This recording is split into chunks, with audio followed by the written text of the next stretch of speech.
वो जब करीब आया प्रणाम किया, बोले पूछा कैसे आना हुआ, कौन है? नहीं सर मैं वर्धमान से आया हूँ, मैं शंकर भगवान की पूजा आराधना करता हूँ। शंकर भगवान ने मुझे कल कहा, कुछ दिन पहले कहा है कि आपके पास आने के लिए मुझे संसार की सबसे बड़ा धनवान बनना है, और आपके पास उन्होंने कहा कि पारस पत्थर है, वो कृपया मुझे दीजिए, यही शिव जी की इच्छा है। तो सनातन गोस्वामी ने कहा था पारस पत्थर तो यहाँ एक दिन जमुना जी में स्नान करते जाते वक्त मुझे मिला था, लेकिन अभी तो उसको मैं मतलब वो कचड़ा में फेंक दिया था। ये आदमी ने सोचा कचड़ा में फेंक दिया, चलो ठीक है, कहाँ दिखाया डब्बा, तब फटाफट सारा कचरा निकाल के नीचे मिला, उसको लेके इतना खुश और उसके आंखों से आनंद के आंसू बह रहा था। बहुत बहुत बार प्रणाम करके चल पड़ा। रास्ते में जब जा रहा था वो व्यक्ति विचार कर रहा था कि मुझे दुनिया का सबसे बड़ा धनवान बनना है, लेकिन ये व्यक्ति जिसके पास शंकर भगवान मुझे भेजे हैं, शंकर जी के द्वारा ये रिकॉग्नाइज्ड व्यक्ति है, ये साधारण व्यक्ति नहीं है, समझदार है, बहुत बुद्धिमान है, योग्यता संपन्न व्यक्तित्व है ये। अगर ये कचरादानी में फेंक सकते हैं पारस पत्थर को, इसका मतलब क्या है? मैंने सुना था उनका नाम क्या था, वो नहीं, वो मोबाइल रिलायंस का मालिक धीरू भाई अंबानी। मुझे मेरे वो जो सर है ट्यूशन सर, बोले धीरू भाई अंबानी का अगर 10,000 रुपये का बंडल गिर गया, 100 रुपये का नोट से बंडल, वो उठाएंगे नहीं ना, क्यों? उठाने जाएंगे तो उनका 30,000 रुपया नुकसान होगा, एक हिसाब लिखा है। हाँ, वो समझ चला जाएगा, वो झुक कर जब तक उठाएंगे तब तक उनका 30,000 रुपया चला जाएगा, एक हिसाब देखा गया है, इसलिए उठाएंगे नहीं वो, क्योंकि उनको 30,000 अधिक महत्व है ना कंपेरेटिवली, और 30,000 कुछ अधिक अमाउंट दिखाया उन्होंने, वो इतना उनकी कमाई है, तो जितना समय लगेगा 10,000 के बंडल उठाने में, उनको पड़ी नहीं क्या खाली खाली टाइम वेस्ट करने, तो नुकसान हो जाएगा। हाँ, तो उसी तरह जब बड़ा वस्तु मिलता है तो छोटा वस्तु को व्यक्ति त्यागता है, उनको बदले में बहुत बड़ा वस्तु उस समय में अधिक वस्तु मिलेगा, इसलिए छोटा को त्याग देते हैं।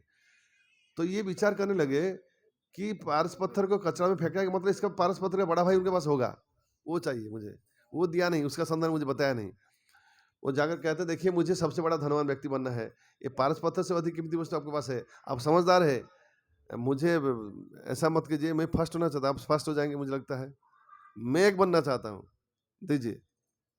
एक बनना है ना, ठीक है, जमुना में स्नान करके आओ, पारस पत्थर को जमुना में फेंक के आओ। पारस पत्थर में जमुना फेंकना क्यों, आप तो रखिए, मुझे नहीं चाहिए, लेकिन कचड़ा में फेंक देता हूँ। बोले नहीं, जो बोलता हूँ करना होगा ना, क्या नहीं, इसको जमुना जी में पहले फेंको और स्नान करके आओ, तब मिलेगा, और उससे बहुत कीमती वस्तु मिलेगा।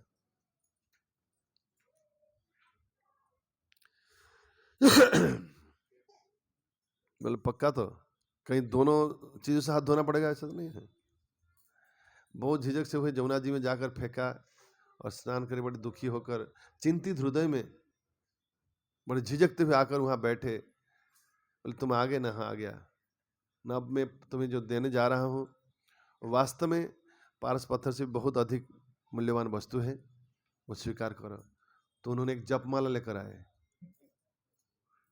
और उन्हें हर एक से मंत्र सुनाया, बोले ये मंत्र जप करो, ये संसार का पारस पत्थर सभी इकट्ठा करने से भी इसकी जो मूल्य है उससे तुल्य नहीं होगा। उसके बाद कई हजार पारस पत्थर फीके पड़ जाएंगे। सनातन गोस्वामी की दया से, शिव जी की कृपा से ये व्यक्ति को हृदयबोध हुआ कि हरि नाम की महत्व कितना अधिक है। वो व्यक्ति हकीकत में उस दिन से महाभाग्यवान और महाधनवान बन गया, कृष्ण नाम की धनवान, और घर पे जाकर माला जपता रहा। हरि नाम जप करने से स्वयं लक्ष्मी जी प्रसन्न हो जाती है, राधारानी प्रसन्न होती है। लक्ष्मी जी राधारानी का एक्सपेंशन है, राधारानी भी मूल लक्ष्मी है, इसलिए अलग से मांगना ये बुद्धिमत्ता नहीं है। ध्रुव महाराज कहते हैं भगवान मैं पारसपत ये मैं मणि कांच की टुकड़े के लिए जंगल में आया था, स्थान अभिलाषी तपस्वी स्थित हम त्वाम प्राप्तवान देव मुनिंद्र गुह्यम काचम विचिन्नुन अपि दिव्य रत्नम स्वामिन कृतार्थोऽस्मि परमदयालु से, कि मैं जंगल में आया था विमाता के द्वारा अपमानित होकर, मुझे सिंहासन चाहिए, पिताजी से बड़ा सिंहासन, बड़ा साम्राज्य चाहिए, उसके लिए तो मैं आया था। ये अब मुझे मालूम पड़ा, आपकी वरद हस्त की स्पर्श, आपकी अचिंतनीय ऐश्वर्ययुक्त दर्शन के बाद, आपकी अनंत सुख देने वाला चरण के दर्शन के बाद मुझे मालूम पड़ा कि जो मैंने जो चयन किया था मांगने का वस्तु जो है साम्राज्य, वो शीशे की टुकड़ा था। शीशा की टुकड़ा हो जाने से भंगार में बेचा नहीं जा सकता, कोई लेता नहीं। प्लास्टिक ले रहा है लेकिन शीशे टुकड़ा से कोई लेता नहीं है, भंगार वाला बोला उससे कुछ कीमत है ही नहीं। बोले शीशे की टुकड़ा में मांगने आया था साम्राज्य, अब मुझे आपका दर्शन मिला, आपकी कृपा मिली, मुझे कुछ नहीं चाहिए, सिर्फ जन्म जन्मांतर में अहेतु की भक्ति चाहिए।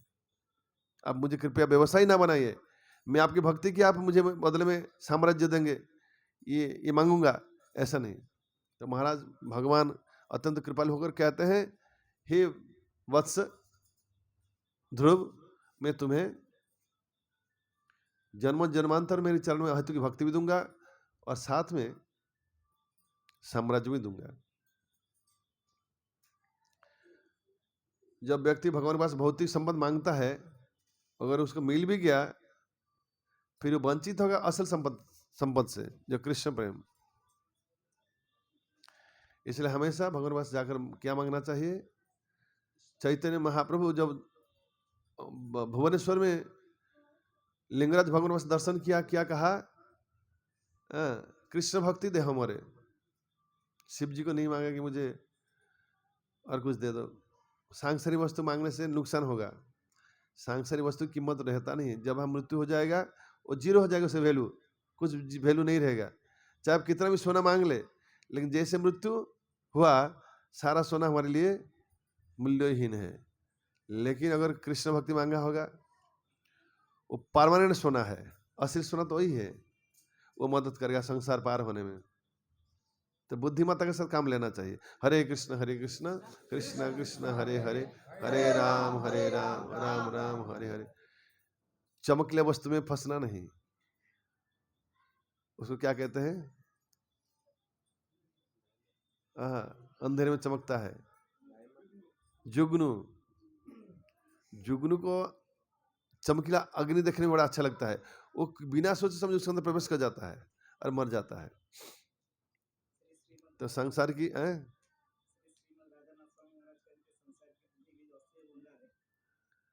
हाँ, सांसारिक जो पार्थिव वस्तु है वो भंगार है।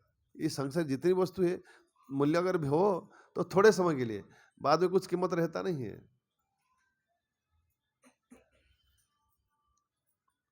वो क्या कहा लता मंगेशकर ने?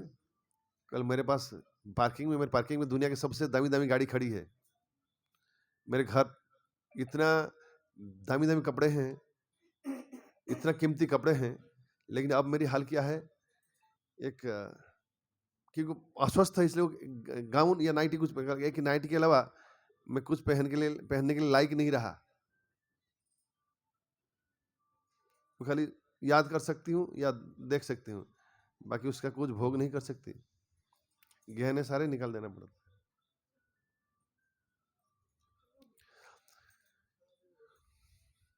हरे कृष्ण कृष्ण कृष्ण हरे हरे, हरे राम राम राम हरे। श्रील प्रभुपाद की